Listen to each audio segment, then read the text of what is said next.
What's up, everybody? It's your boy Reggie Casual from thecasual.co, and today we're talking techwear, styles, brands, pieces, and inspiration. But of course, with a Japanese twist. Let's get it, and welcome to the state.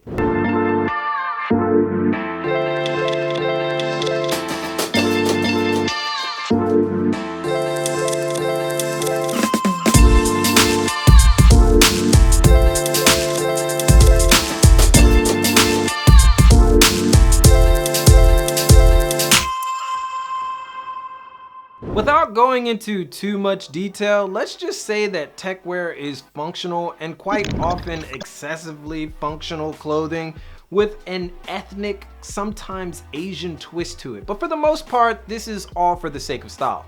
But not all techwear is the same. In fact, if you ask techwear style heads, most of them would probably say that they focus on construction, materials, quality, minimal utilitarian silhouettes, and they usually go for a black, darker palette.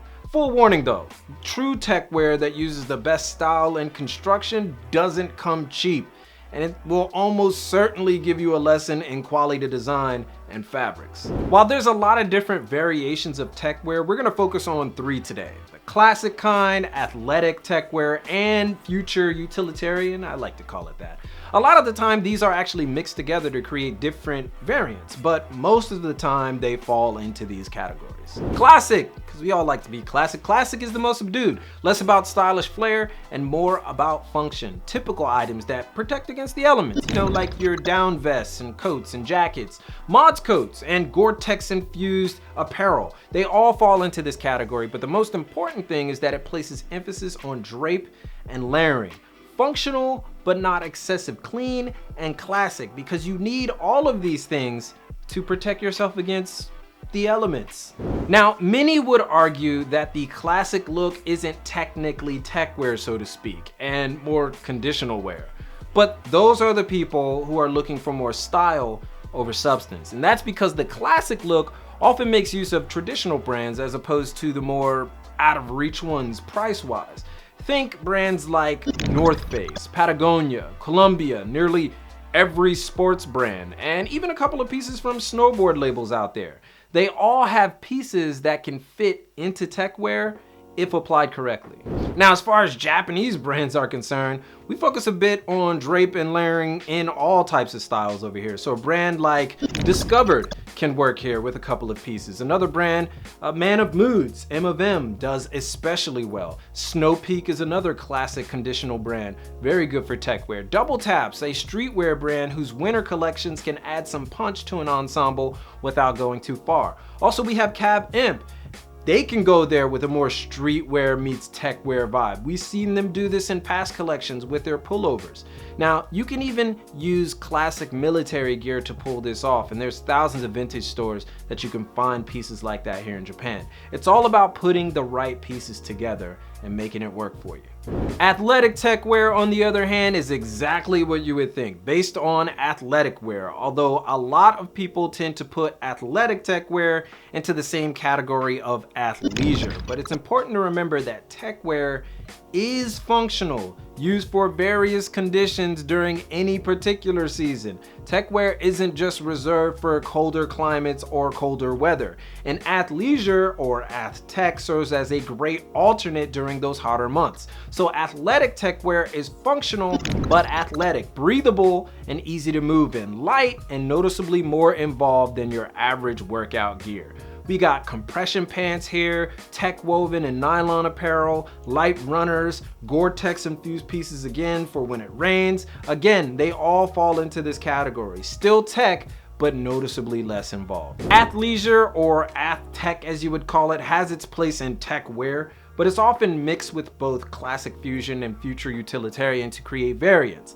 And it tends to be the most accessible due to its proximity to normal athletic gear. It's a great starting point and allows you to take liberties with combinations, your color palette, and apparel choices. Now, the epitome of athleisure, ath-tech, would most likely be Y3, as its drapey silhouettes and shoe collection are intentionally made as a fusion between sport and design. However, it tends to be ridiculously pricey, so if you must go a level down, Try Nike Labs' ACG lineup, whose principal designer is now Errolson Hugh of acronym fame, which we'll get into later.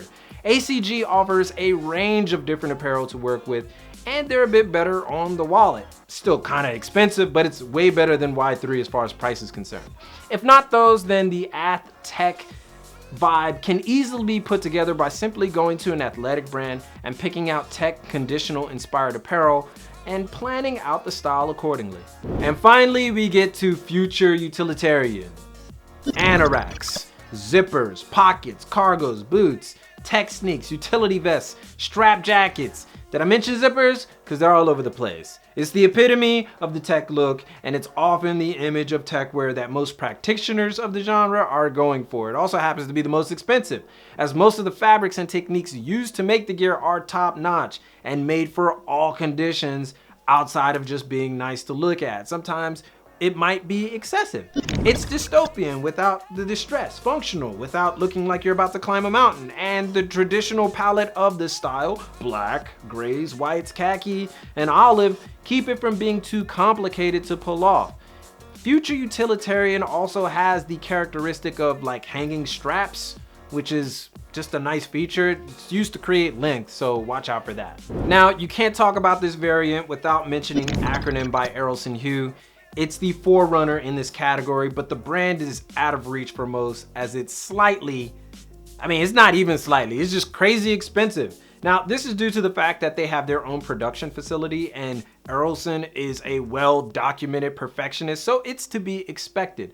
So we know that, but a personal favorite of mine and everybody else here, as it should be, is the more accessible than even Y3, White Mountaineering by Yosuke Aizawa. I know I pump up this, but it's definitely a great source of inspiration, especially during fall/winter collections. We're talking mainline White Mountaineering, not the Adidas stuff, even though that's tough too, but more in the Ath Tech region. Plus the use of pattern and color given an added bravery than the mostly chromatic Techwear look. Designers like Takahiro Miyashita have also played with the tech look in his 2017 fall/winter collection, and Junya Watanabe, he goes there from time to time. Y3 Sport tends to go a little bit further than traditional Y3, so it becomes more tech than sport in a sense, so you can actually check those out. But even if you can't afford these brands, it's important to look at how the pieces are made and how they come together, and find similar high quality pieces that just are a bit more in your price range. And another secret brand over here is Resquad. Resquad, I've talked about that before, in Harajuku, that carries some interesting pieces using fire resistant fabrics. It's very interesting, and that's kind of tech. I mean, you could look at that as tech. It has some tech elements in it, so yeah, check that out.